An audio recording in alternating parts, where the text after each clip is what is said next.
I never should have gone to that cabin. Looking back, there were warning signs from the moment I got there. The problem is, none of them seemed important at the time.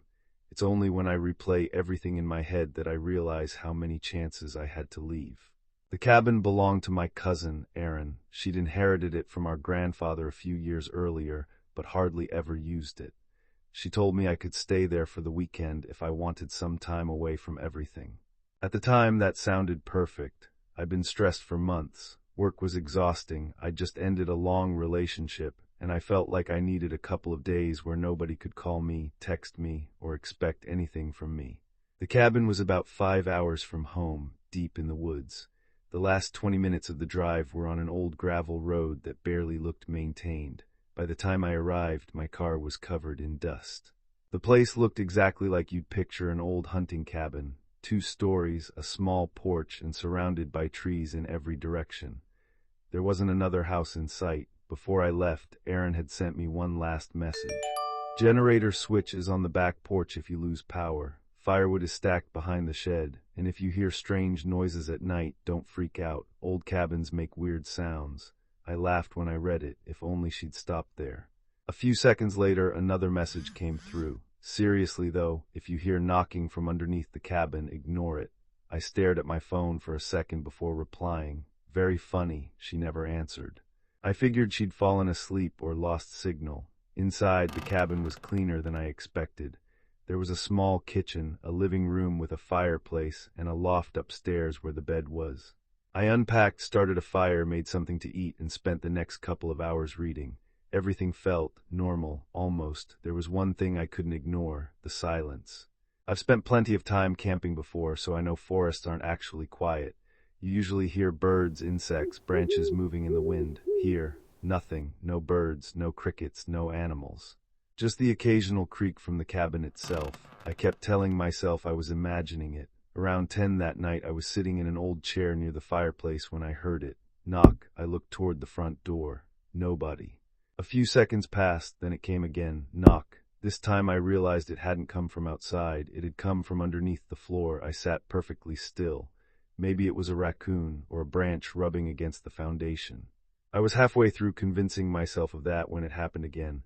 Knock, knock, knock. 3 slow knocks, evenly spaced. It didn't sound random. It sounded intentional. I stood up. The knocking stopped immediately. I waited. Nothing. After about 30 seconds, I sat back down. Less than 5 seconds later, knock, knock, knock, right beneath my chair. A chill ran through me. I got up again and grabbed my flashlight. The crawlspace entrance was in the kitchen beneath a wooden hatch. It looked old, but not abandoned. The metal ring was polished from years of use. I lifted it. The hinges let out a loud squeal. A cold rush of air drifted up from below. I shined my flashlight into the darkness. All I could see were wooden support beams, packed dirt, and spider webs. No animals, no movement, nothing. I was about to close the hatch when my flashlight caught something carved into one of the beams. Someone had scratched words into the wood, just 3 of them. Don't knock back. I stared at the carving for several seconds. Then I slowly remembered Erin's text. If you hear knocking from underneath the cabin, ignore it. For the first time that night, I wasn't smiling anymore. I don't know how long I stood there staring at those words. Don't knock back. I kept telling myself someone had carved them there years ago as a joke. Hunters mess with each other all the time. Maybe my grandfather had done it. Maybe one of Erin's friends thought it'd be funny. It had to be something like that. I lowered the hatch, covered it with the rug, and tried to forget I'd ever seen it. The rest of the night was quiet, too quiet. I stayed in the chair by the fire, convincing myself I'd overreacted. Every little creak made me look up, but nothing happened. Eventually, exhaustion caught up with me. I headed upstairs to the loft, leaving the fire burning low downstairs. I don't know what time I fell asleep, but I know exactly what woke me.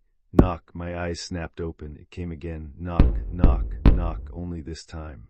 It wasn't beneath the living room. It was directly underneath my bed. I stopped breathing. The sound was slow and deliberate, almost like whoever was making it knew I was awake. 3 knocks, then silence. I lay there without moving. I kept telling myself it was just the old cabin settling. Then I heard something else, a slow, steady breathing. It was faint at first, so faint I wasn't even sure I was really hearing it, but with every breath, it seemed closer. Not louder, closer, like whatever was making that sound was standing directly beneath the floor, listening. I reached for my flashlight but didn't switch it on. For some reason, I was terrified that if I made too much noise, the breathing would stop, and somehow that felt worse. It lasted for several seconds, then it was gone, no footsteps, no knocking, nothing. The silence that followed was almost unbearable. I couldn't take it anymore. I grabbed the flashlight, jumped out of bed, and hurried downstairs. Every light in the cabin came on. I searched every room. The front door was still locked. Every window was still shut. Nothing looked out of place. I stood in the middle of the living room trying to calm myself down. That's when I noticed something. The rug in the kitchen. It wasn't lying flat anymore. One corner had been folded back, just enough to expose the metal ring on the crawlspace hatch. I was certain I'd covered it completely. I slowly walked over. The hatch was still closed, but there were 3 fresh scratches across the wood, perfectly straight, perfectly parallel. Like someone had pressed 3 sharp fingers into the timber and slowly pulled them away. I backed up without taking my eyes off it. There was no chance I was opening that hatch again, not in the middle of the night. I spent the rest of the night sitting in the chair with every light in the cabin switched on. Nothing else happened. When the sun finally came up, I felt ridiculous. I'd let a few strange noises get inside my head. I packed my bag. I didn't care if Aaron thought I was overreacting. I was leaving. Outside, the morning looked normal. Birds were singing. For the first time since I'd arrived, the woods actually felt alive. I smiled for what felt like the first time all weekend. Maybe everything really had been in my imagination. I threw my bag into the trunk and climbed into the driver's seat. I turned the key. Nothing, not even a click. I tried again. Still nothing. The dashboard stayed completely black. It was as if the battery had disappeared overnight. I got out and lifted the hood. Everything looked normal. The battery cables were connected. Nothing looked damaged. I stood there staring at the engine when I heard it. 3 slow knocks, not from the cabin, from somewhere inside the trees behind me. I froze. The sound came again, closer this time. Knock, knock, knock. I slowly turned toward the forest. Nothing moved, nothing that I could see, but I couldn't shake the feeling. Something out there had just answered me.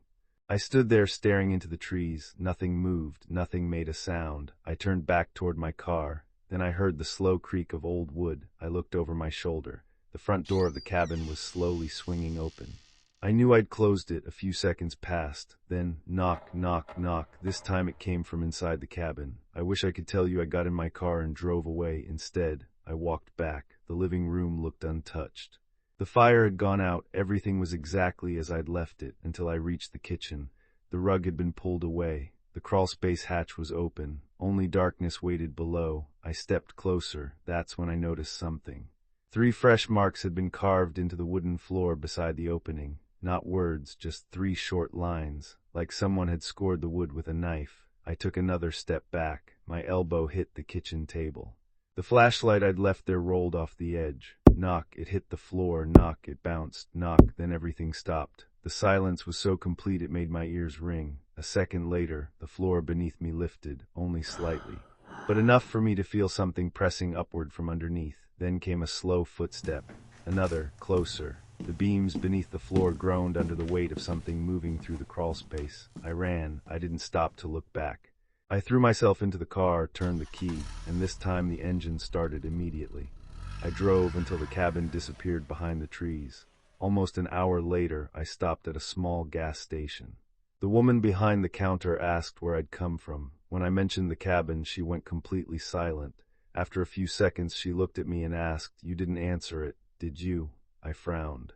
"I don't know what you mean." She glanced down at the counter. 3 knocks. My stomach dropped. I remembered the flashlight. She sighed. "My grandfather always said if it knocks."